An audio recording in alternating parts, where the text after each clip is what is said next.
Visibility on the M5 on Friday night was suddenly cut to virtually nothing, but police are focusing on what caused it. Initial reports centred on bad weather, but thick smoke, which may have come from a firework display, is now what officers are investigating. The number killed in the crash remains at 7. Our correspondent Andy Davis is at the scene now. Andy.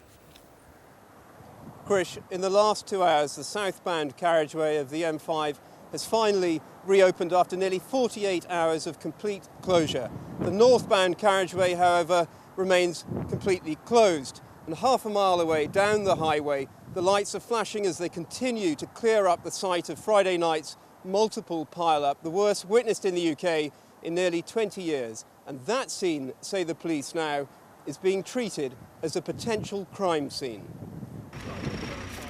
The 34 vehicles involved in Friday night's appalling collision have finally been removed. But the residual debris and damage to this stretch of the M5 remains extensive. With shovels, they sifted through the embers of the crash, looking, we were told, for any remaining personal items. It was confirmed today that 7 people died here on Friday night. The sheer force of the impact, some of them suffered, evident in the buckled contours of the central barrier.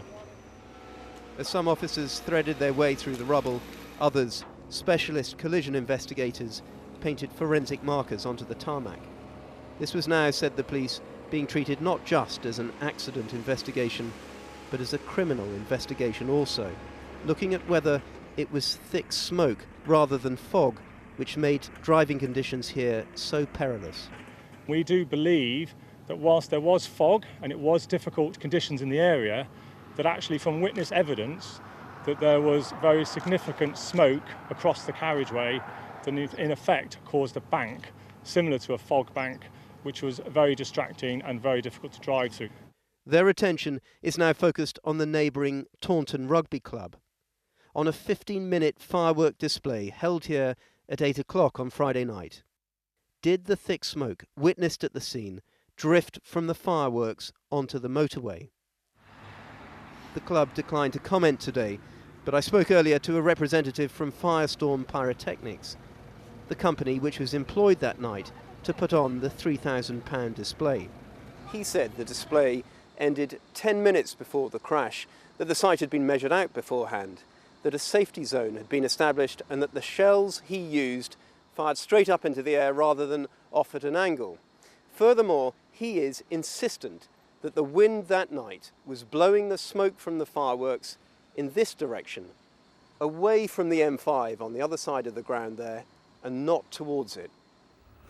With the investigation now fully underway, in the nearby town of Bridgewater, they held a minute's silence to remember those who died in the accident.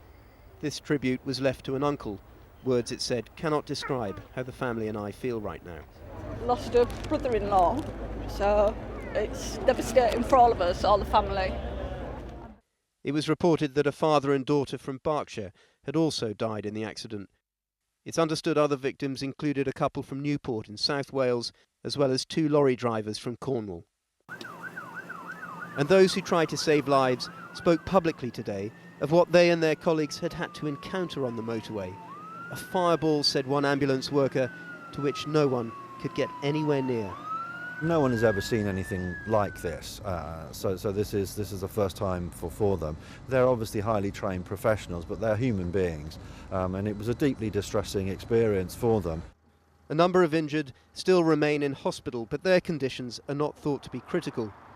While at the scene of the accident this evening, the Highways Agency have reopened the southbound carriageway of the M5. It is not yet clear precisely what timetable the police are giving, or the Highways Agency are giving as to when the northbound carriageway will be reopened. I was told by someone today that there was diesel spillage on the sea at the scene of the accident, and that stretched 40 metres, that the fire damage stretches 60 metres along this stretch of the motorway. So the repair work which the Highways Agency will have to undertake is really quite significant, and it's not apparent yet whether the forensic teams have actually left the scene. Andy, are there any rules or guidance on firework displays by busy roads? There is legislation, as I understand, under the Highways Act, which governs offences relating to smoke from fires endangering or injuring anyone who is using a highway. But there's, as I understand it, no specific mention of fireworks in that. There's health and safety guidance talking about people who set up fireworks displays, and they must give account and give consideration to the prevailing winds and look at whether those prevailing winds might change.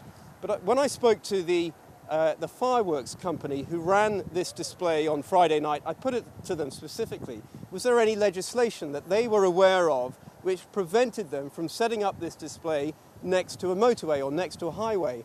And the representative said no, all I had to do was ensure under the legislation, under the guidance, that there was a 100-metre zone between the fireworks display and the spectators. And he was not clear that there was any other legislation which would have prevented him from establishing that fireworks display next to the motorway. Andy Davis.